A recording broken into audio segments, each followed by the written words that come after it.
疲れたか？もやもや。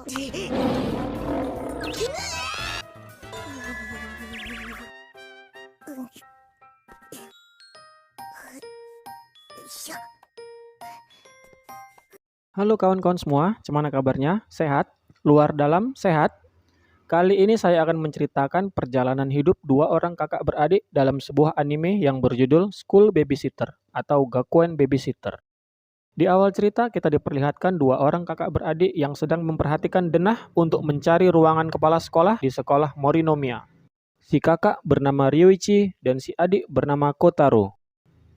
Orang tua mereka di sini ceritanya baru saja meninggal dunia akibat kecelakaan pesawat. Jadi mereka ini hanya tinggal berdua saja karena mereka ini nggak punya saudara ataupun kerabat. Dan Capsek Morinomiya yang juga kehilangan anak dan suami akibat kecelakaan pesawat menerima tawaran untuk menjadi orang tua asuh bagi mereka yang disampaikan oleh karyawan ibu Capsek yang bernama Pak Saikawa. 疲れたか？ Saat bertemu dengan ibu kepala sekolah, Ryuichi ini langsung memperkenalkan diri. Tapi si adik bocil ini malah ngejek ibu Capsek dengan panggilan keribu. Untung aja orangnya nggak dengar.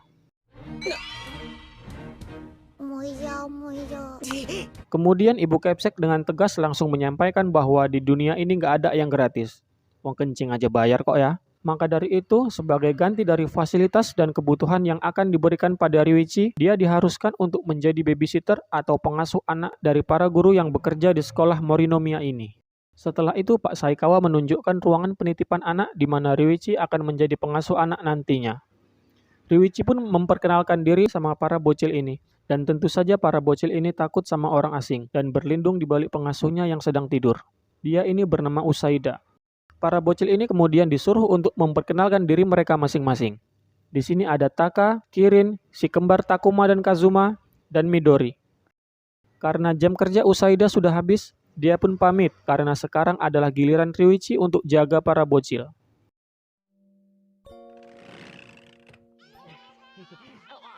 Ryuichi ini pun kerepotan jagain para bocil, dan Kotaro yang ngerasa abangnya disiksa, berusaha menyelamatkan sampai bolak-balik gelinding. Lalu Kotaro yang belum bisa berbaur pun hanya bisa membaca buku sendirian.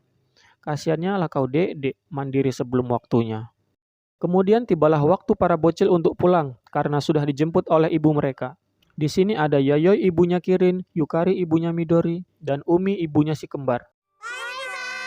さよなら。 Dan hanya Taka saja yang dijemput sama abangnya karena ibunya masih kerja. Dia ini bernama Kamitani Hayato. Dan karena bandel nggak mau pulang, Taka pun langsung kena getok dan langsung dibawa pulang sama abangnya.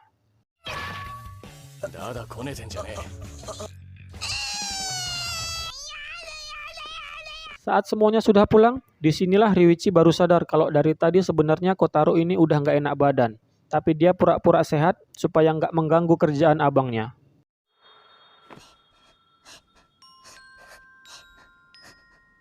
Ryuichi pun langsung panik dan meminta bantuan Kamitani untuk membawanya ke klinik terdekat. Setelah diperiksa dokter, diketahuilah kalau Kotaro ini sebenarnya stres dan demam karena perubahan lingkungan di sekitarnya dan akan sembuh setelah cukup istirahat. Merasa lega, Ryuichi pun lalu berusaha memberi kabar orang tuanya bahwa Kotaro sedang sakit. Disinilah Ryuichi tersadar dan baru teringat kembali bahwa orang tuanya sudah tiada dan tidak mungkin bisa pulang untuk melihat keadaan anak-anaknya.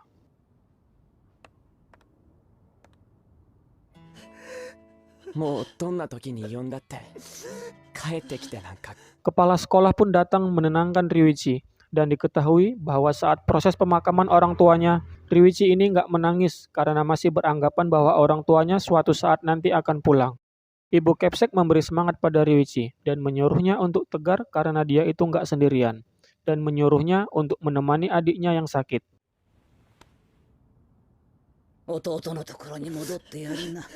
Kotaro yang tadinya tidur pulas pun rupanya udah bangun dan nangis nyariin abangnya, seolah tahu kalau yang dia punya saat ini cuma abangnya.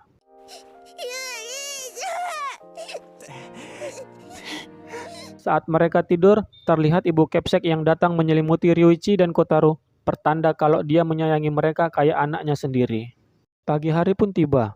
Dan Ibu Kepsek marah-marah sama Pak Saikawa karena di mejanya ada bunga. Tapi begitu Pak Saikawa bilang kalau bunga itu dari Ryuichi dan Kotaro dan hendak membuangnya, Ibu Kepsek pun berubah pikiran dan malu-malu menyimpannya. がなされましたか、理事長。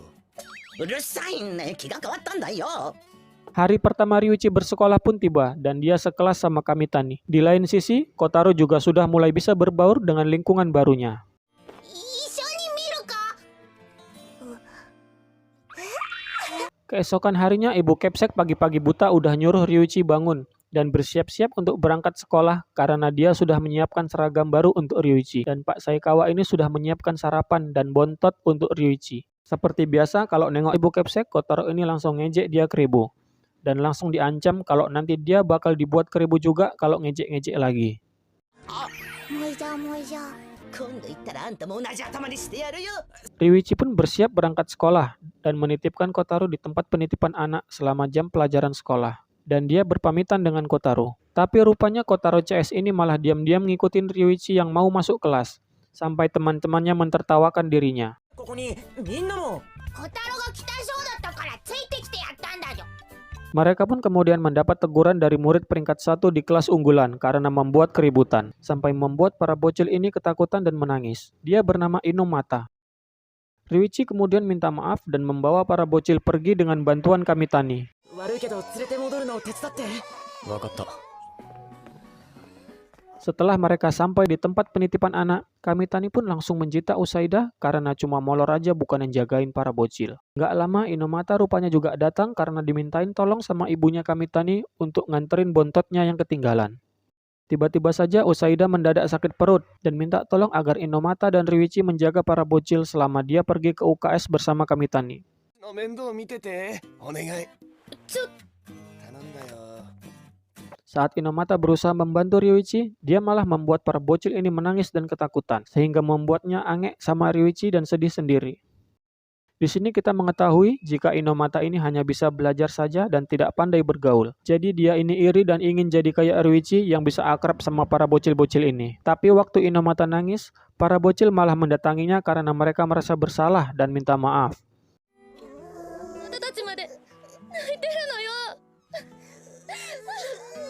Setelah Inomata pergi, Ryuichi berinisiatif ngajak Kotaro ke kebun binatang karena Kotaro ini sedih diejek cupu sama si Taka karena dia pakai baju gambar harimau padahal belum pernah lihat harimau yang asli. 小太郎。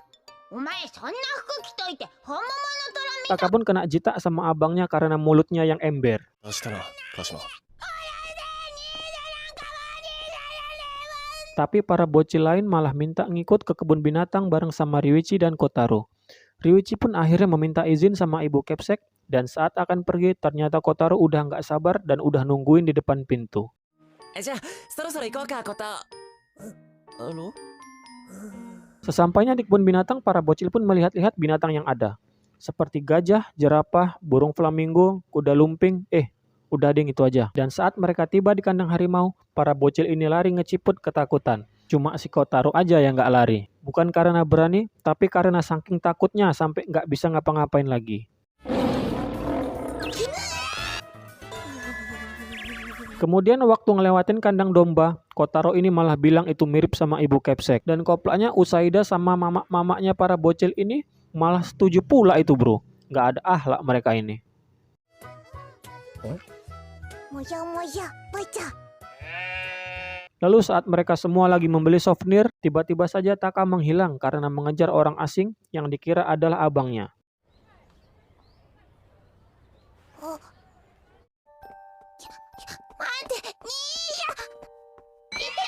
Dan saat dia sadar dirinya sudah tersesat, Taka pun nangis.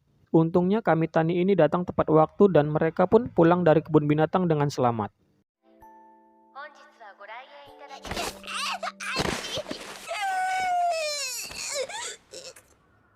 なんだよ。 さようなら。 Hari berikutnya, karena bertepatan dengan hari Valentine, Usaida pun meminta sesuatu sama para bocil jika ada titipan dari orang tua mereka. Tapi Usaida cuma dapat tangan dari Kotaro karena nggak ada titipan apa-apa. いや、お手じゃなくてね。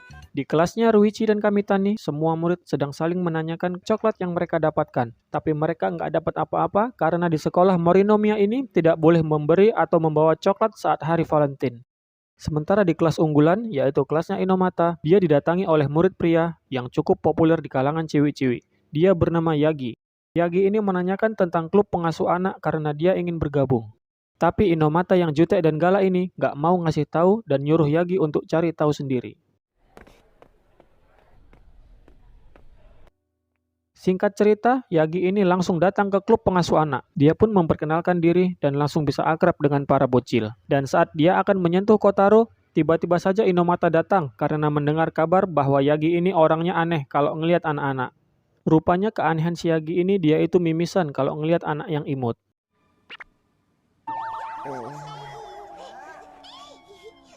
Nezu temannya Yagi pun kemudian datang untuk menjemputnya karena nggak mungkin orang aneh mimisan kalau lihat anak-anak masuk ke klub pengasuh anak.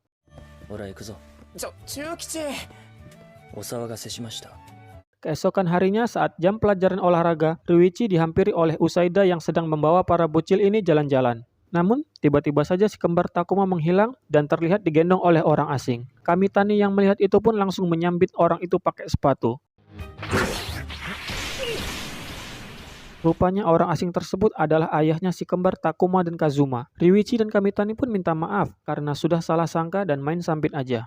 Dia ini bernama Kosuke, seorang pemain film dan bintang iklan. Jadi wajar kalau dia pakai pakaian tertutup untuk menghindari kejaran dari para penggemarnya.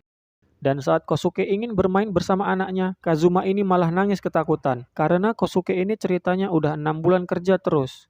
Dan baru libur hari ini. 実は半年ぶりにまともな休みが取れたので。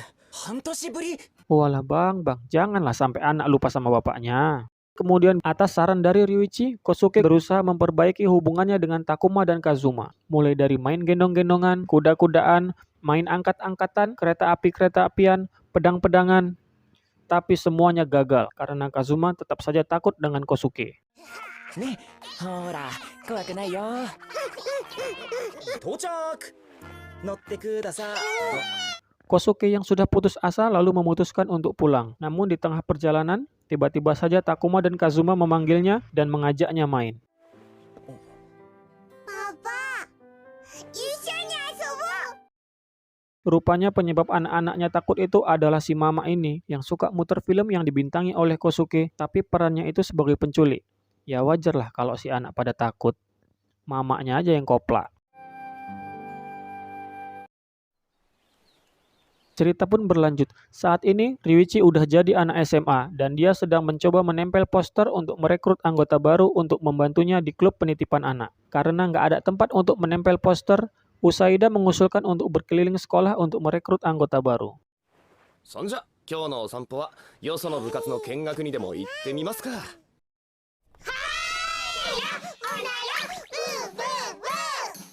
Saat berkeliling ini, Ryuichi terlihat murung dan mungkin sedikit iri karena melihat teman-temannya sangat menikmati klub mereka masing-masing. Sementara dia hanya seorang diri menjaga para bocil di klub pengasuh anak.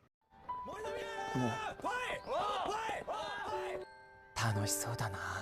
Ryuichi pun kemudian permisi sama Usaida. Dan waktu dia sedang menempel poster, tiba-tiba saja Kamitani datang bersama Kotaro dan menyerahkan formulir pendaftaran dirinya yang ingin bergabung di klub pengasuh anak. Rupanya Kotaro ini menyadari rasa kesepian dan murung dari abangnya. Jadi dia minta bantuan sama Kamitani untuk masuk ke klub pengasuh anak agar bisa membantu abangnya. とにかくお前がしょぼくれてたからそいつなりに考えたんだろ。 Kini berkat Kotaro, klub pengasuh anak pun punya satu anggota baru. Pada hari berikutnya, saat bangun pagi, Ryuichi ini tiba-tiba saja demam tinggi. Dan agar Kotaro tidak tertular, maka dia tidak boleh mendekati Ryuichi untuk sementara waktu. それから小太郎、お前はこっちだ。 Kotaro yang nggak mau dipisahkan dari abangnya pun cuma bisa main celok aja di pintu kamar. Lalu ibu Kepsek bilang sama Kotaro kalau dia mau abangnya cepat sembuh, maka Kotaro harus membantunya. Di sini Kotaro disuruh untuk meres jeruk lemon yang nanti airnya diminum sama Ryuichi supaya sembuh. Kotaro pun dengan susah payah memeras jeruk tersebut, dan ketika sudah berhasil, dia malah menumpahkannya dan harus memeras lagi dari awal.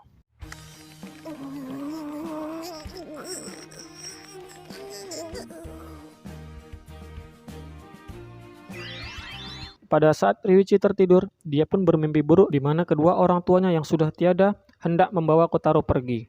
Kemudian seolah mengetahui kesedihan abangnya, Kotaro pun membangunkan dan menghapus air mata Ryuichi.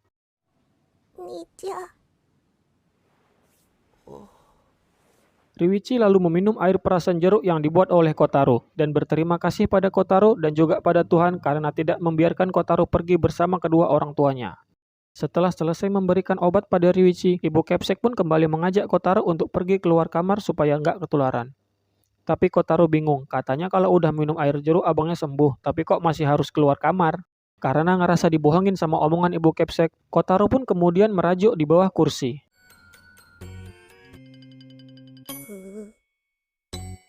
Setelah kembali sehat, Ryuichi pun melakukan aktivitasnya seperti biasa, yaitu menjaga para bocil. Kemudian saat sedang menjemur pakaian, Ryuichi ini bertemu dengan adiknya Nezu yang bernama Kichi. Dia ini ceritanya kabur dari rumah karena nggak dibelikan video game sama ayahnya. Ryuichi ini lalu berniat untuk ngabarin Nezu kalau adiknya itu nyangsang di pagar rumahnya. Tapi karena dia nggak punya nomor HP-nya, jadi Ryuichi ini ngabarin Yagi dan juga Inomata supaya ngasih tahu Nezu kalau adiknya ada di sini.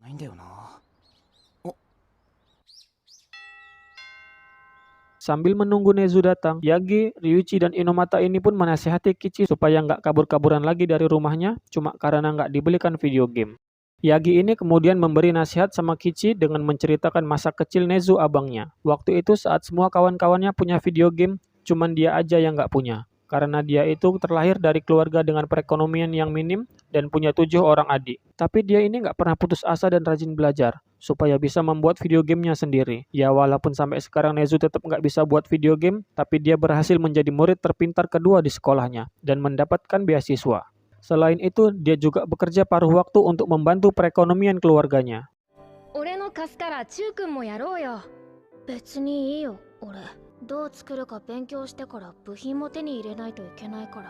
Kichi pun akhirnya sadar setelah dinasihati, dan bertepatan dengan itu, Nezu datang untuk menjemput Kichi dengan membawakan video game keinginannya. Nezu kemudian mengingatkan agar Kichi tidak lupa mengerjakan PR dan meminta maaf sama ayahnya karena sudah kabur dari rumah.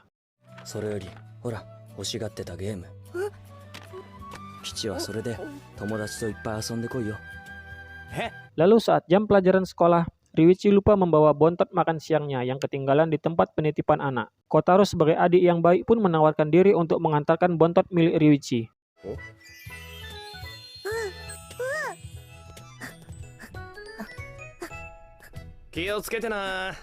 Usaida yang khawatir kemudian menyuruh murid yang bernama Inui untuk mengawasi Kotaro.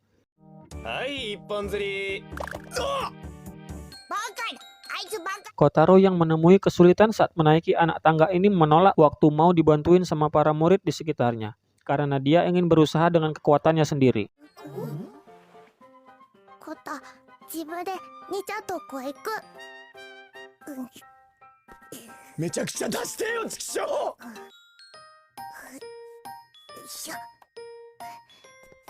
Setelah sampai di kelas abangnya, Kotaro menyerahkan bontot makanan sama Ryuichi dan mereka pun makan bersama. Walaupun di sini ceritanya Ryuichi ini sudah kenyang karena udah makan makanan pemberian dari teman-temannya. Tapi Ryuichi tetap makan lagi untuk menghargai usaha dan kerja keras dari Kotaro. Benar-benar abang yang baik. Nii-chan, 実はお腹ペコペコだったんだ。あっちで一緒にお弁当食おうな。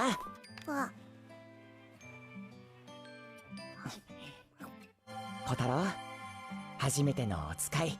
ご苦労様。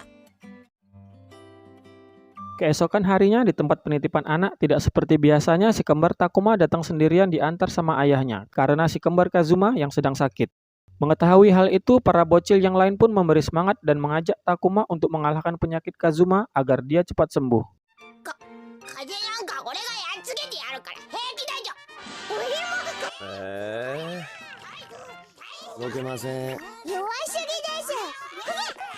Tapi ya namanya juga anak-anak, saat bangun dari tidur siang, Takuma teringat sama Kazuma karena mereka memang belum pernah terpisah sebelumnya. Takuma yang merasa kesepian kemudian pergi keluar dari tempat penitipan anak dan pergi ke dekat gerbang sekolah berharap Kazuma akan datang menjemputnya.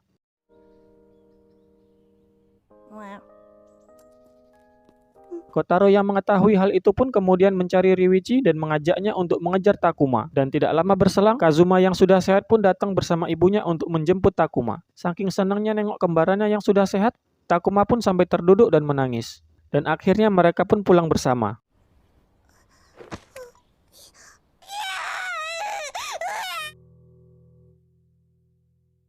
Kemudian saat ada festival, Taka mengajak Kotaro untuk pergi bersamanya. Dan saat akan menjawab, Kotaro ini malah cuma ngangguk sampai kepalanya kejedut gegang telepon. Saat bermain di festival, Taka secara tidak sengaja menghilangkan pedang mainan kesukaannya. Ryuichi dan Kamitani pun kemudian mencari ke sana kemari tetapi tidak menemukannya.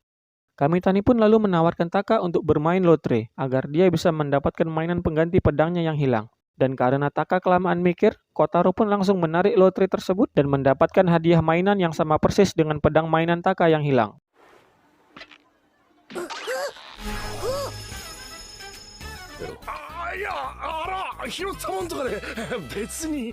Rupanya uak botak ini yang ngambil mainan bocil. Jabingan.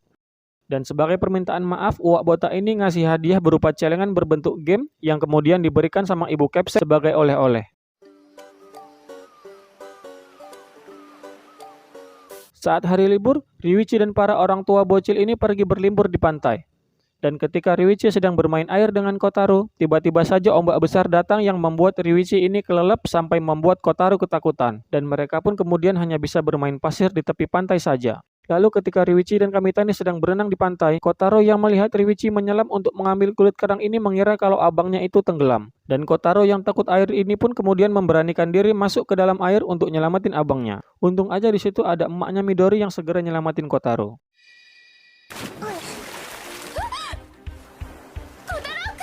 Niatnya sih bagus buat nyelamatin abangnya, tapi nggak sadar diri nih si bocil. Ryuichi yang mendengar adiknya menangis pun langsung berenang ke tepi pantai. Dan setelah Kotaro berhenti menangis, Ryuichi pun kemudian memberikan kulit kerang yang didapatkannya pada Kotaro. Ternyata kulit kerang ini punya kenangan tersendiri bagi Ryuichi waktu dulu dia pergi ke pantai bersama kedua orang tuanya saat Kotaro masih bayi. Dan secara kebetulan, Kotaro meletakkan kulit kerang tersebut di telinganya persis seperti apa yang diajarkan mendiang ayah mereka.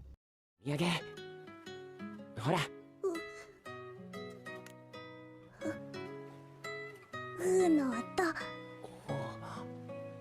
Setelah dari pantai, ibunya Kamitani ini datang ke klub pengasuh anak untuk mengajak para bocil melihat telur ayam yang akan menetas besok.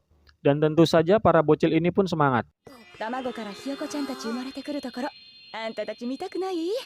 Karena udah nggak sabar, keesokan harinya pagi-pagi buta, Kotaro udah ngajak Ryuichi untuk ngelihat telur yang akan menetas. Lalu saat telur ayam menetas dan anak ayam sedang berusaha keluar dari cangkang telur, Kotaro yang ngelihat pun jadi ikutan ngeden sampai kepalanya mengeluarkan asap.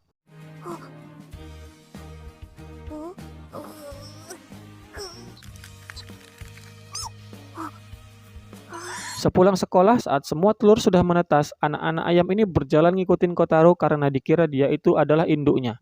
Dan saat para bocil ini bermain sama anak ayam, tiba-tiba ada kucing yang mau memakan salah satu anak ayam. Dan Kotaro spontan melindungi anak ayam tersebut.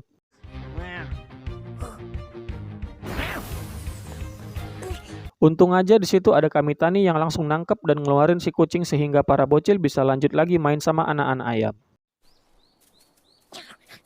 Kembali ke tempat penitipan anak, saat Ryuichi sedang main peta umpet sama para bocil, peta umpet koplak itu ngumpetnya. Terlihat ada teman sekelas Ryuichi yang bernama Ushimaru sedang mengintip kegiatan Ryuichi. Dan waktu hampir kepergok sama Ryuichi dan ketahuan sama Inomata, diketahuilah bahwa Ushimaru ini juga hampir sama dengan Inomata yang susah berinteraksi sama para bocil.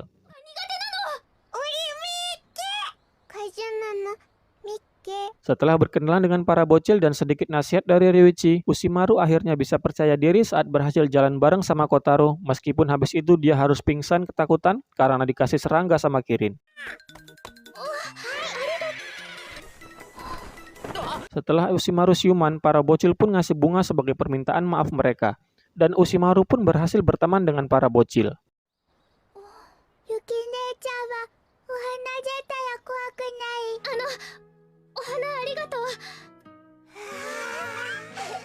Saat liburan sekolah, Ryuichi diajak oleh teman-teman sekelasnya untuk nonton film di bioskop. Dia ini sebenarnya berat untuk pergi dan meninggalkan Kotaro. Tapi Pak Saikawa memaksanya pergi karena Ryuichi juga harus memperhatikan hubungan sosialnya bersama teman-temannya.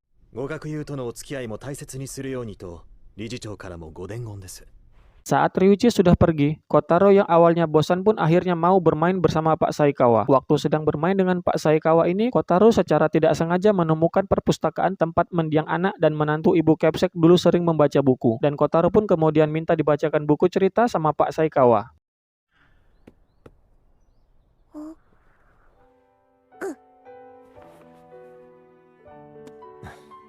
Ibu Kepsek yang baru pulang lalu melihat ke arah perpustakaan dan merasa jika seolah anak dan menantunya yang sudah tiada sedang membaca buku di sana, karena Kotaro yang seolah berhasil menghidupkan kembali suasana di ruangan tersebut. Sore harinya saat Ryuichi pulang dari bioskop, ternyata Kotaro sudah berada di depan pintu karena nggak sabar nunggu abangnya pulang.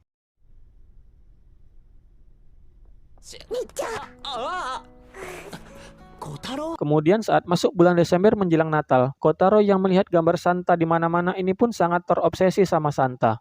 Sampai atuk-atuk jenggot yang lagi jalan sama anjingnya pun dikira Santa sama Kotaro. Kotaro, tabun ano hito wa Santa-san janai zo. Di kelasnya Ryuichi ini kemudian bercerita dengan teman-temannya kalau dia ini ingin menjadi Santa saat malam Natal demi Kotaro, dan salah satu temannya pun meminjamkan kostum Santa buat dipakai sama Ryuichi.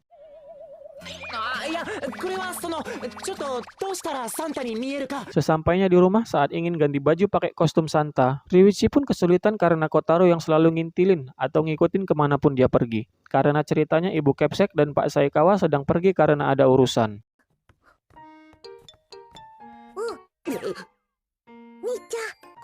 Kotaro, soto de matteru ki wa...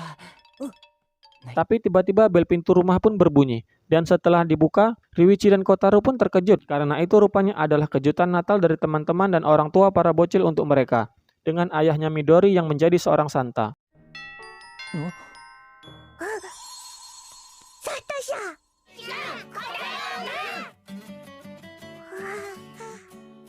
Ibu Kepsek kemudian memberikan hadiah berupa handphone untuk menggantikan handphone Ryuichi yang sudah rusak. Meskipun Ryuichi di sini ceritanya agak kecewa karena berharap yang datang dan berada di balik pintu tersebut adalah orang tuanya. Tetapi itu semua tertutupi oleh pengertian dan kasih sayang yang diberikan oleh orang-orang di sekitarnya, dan mereka pun merayakan Natal bersama.